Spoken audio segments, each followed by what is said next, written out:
Welcome. In this video, I will show you how to enable Smart Sidebar on your OPPO A6x 4G smartphone.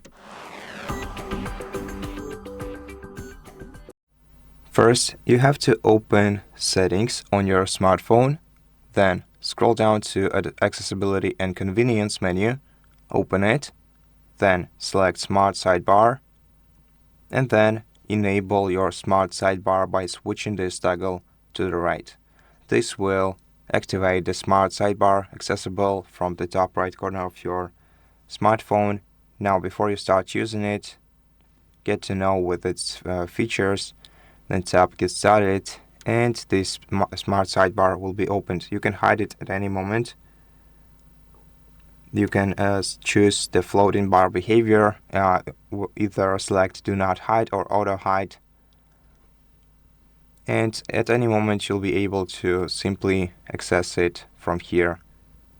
You can also adjust its additional settings in this menu. And that's pretty much it. Thank you for watching this video. If you liked it, please consider subscribing to our channel, leave us a like in the comment below, and I'll see you in the next one.